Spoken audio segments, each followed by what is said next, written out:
GHKCU.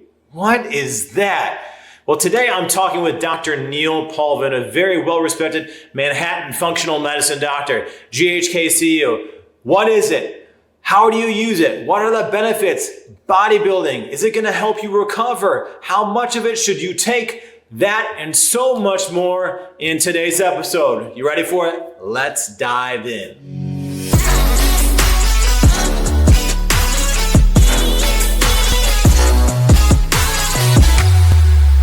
All right, Dr. Paulvin, another one of these peptides with some strange names and initials, GHKCU. It's being used for a lot of different things and even in bodybuilding now. But what is this?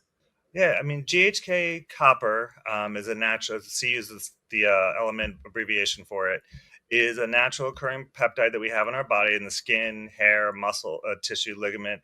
And what people are trying to do now, pretty much to heal a lot of different things, like you said, is they're using it in, I think, every form known to mankind, from cream to pill to injection, to try to help, again, for healing purposes, where it helps to again adds more of those proteins to the system to help regenerate cartilage and tendon. It's really good in boosting collagen. It's in the skin to begin with. That's why a lot of these skin creams are now putting it in there. It's actually good for hair growth potentially, so people are using it as a foam or an injection.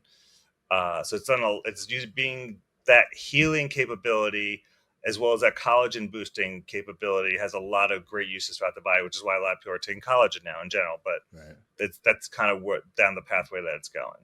Yeah, and people taking collagen wanted to actually take it right before your workout, so it's actually in your bloodstream, which helps. There's a little side note. I had to put that in there. So when people are taking this, injection or creams, one is the injection when they take it, is that going to help them aesthetically as well, or is that more like an internal or fixing tissue? Because to me, it might make sense that it's going to help your face and maybe wrinkles or anything, but obviously they're putting it into creams as well. There's creams and foam. So cream for the face. So if you're doing an injection, if you're doing what we call a subcutaneous injection in your belly as an injectable peptide, you're not going to see it. It's not very limited local reaction. You're not going to see low wrinkles, or I have patients ask me, are my sag lines or my fat rolls going to go away at that spot? No, it doesn't work that way. There's other stuff for that. But if you use it in a foam or a cream on the face, you will see that if you do that, especially if you augment it with things like red light or other creams that are out there, as now NAD cream that helps. Yes, you will see, as over a pretty short period of time, some collagen boosting in there. The hair is the same thing, but but otherwise, injection wise, you feel it. Like, again, you may feel less inflammation. Like I have patients who get it like in their shoulder as an injection, like you would do like an old school cortisone injection. The pain will go away, but it doesn't like, wow, my shoulder has more muscle or anything. Right. Okay. And so how is this helping with people that are using for bodybuilding, just for tissue repair, or is there some sort of, there's no anabolic property? Very, very limited. There's so many other peptides out there now for muscle weightlifting and bodybuilding. This is for recovery. So you can go out and you're limiting the damage on those joints. So instead of me having to take an extra day off, you can go back and do the same body part, or that's why you're doing it in terms of your workout routine. But in terms of actually being anabolic, it's not anabolic. Okay. What about the usage? I mean, is this a daily injectable? If you're using it as the traditional peptide, is it a daily? A couple of days a week? It should be done usually daily. Okay. Usually daily for a couple months. All right. Either by itself or cycle off of it too, because I know some peptides you cycle off and on. Is this one of those ones that you need to kind of do that too?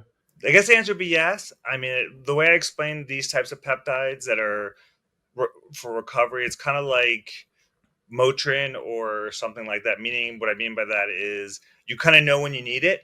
So yeah, you're going to come off it. I'm a little more cautious. I'll tell patients you should come off of it for 2 or 3 months. There's a lot of other things you can switch on and off to. So I'll have them come off for 2 or 3 months. And if you say, I feel the same as I did on it, then you don't need it for a while. And then you may go to the gym and irritate your shoulder again, or it's just not, you're feeling a little bit more resistance when you do it. Yeah, okay, it's time for me to call Paulvin and start my GHK routine again. So a lot of my patients, at least, and it's pretty, you'll know when you need it. It's not something that you're just going to continuously do for body, I mean, there's people who do it more continuously for face or cosmetic reasons Okay. than for in the muscle building type scenario. Okay. Now, if somebody is, that's kind of an personal question too. So, if you're taking the peptide injectable form, could you take that and put it into like face moisturizing cream, or is it not enough dose?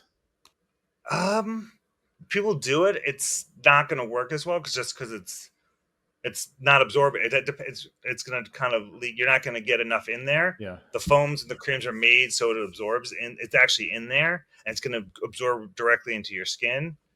It'd be like just taking the needle. It's kind of like, have you ever had a vampire facelift? It's just kind of like taking the syringe and spraying it on your face. It's not going to help a little bit, but Okay. you're wasting money. That you're better off just getting the foam. Okay. And then, so as far as the foam, is that a prescription? Some people find that online. Well, this is my little pet peeve, but yeah, I mean, technically, with peptides in general now, there's really either you're going to get it from a compound pharmacy, Mm-hmm. which is regulated by the government, and we know it's in there most of the time, and then you can get the wild wild west, which every company is just saying it's not regulated. They've tested some of these things where either it's not in there or it's not not the dose they say is in there. It comes from overseas. It's just kind of buyer beware. Yeah. So there's two levels of it. It's probably maybe half the price or 2/3 of the price. So you got to weigh those options, understand you don't know what you're getting versus knowing what you're getting, and then paying the price one way or the other. Yeah. There's a But you lot can, of research based only websites, which some they say they're third party tested, but I get a lot of questions, especially on this channel. And I would say, go to your doctor, go to your doctor. yeah, yeah. I mean, and there's a couple. Yeah, you really. I mean, I heard something yesterday where they studied a lot of these things, and it's like, it's not what it is. So, I mean, you got to understand, it happens like even with melatonin, it's not what it is. So if that's what's happening with melatonin, which is like $2. This stuff is much more expensive. They're not. I'd be very cautious. Okay, cool. And side effects at all with this? Not really. I mean, I haven't. This is probably the least side effect. It's a night. It's I really see. It's really just again just any side effect you can get from any injection. You could be sore, redness. Well, you could technically have a reaction to it. I mean, I've never really seen a really major reaction to GHK. So not this one again is probably one of the more benign peptides out there All in right. terms of side effects.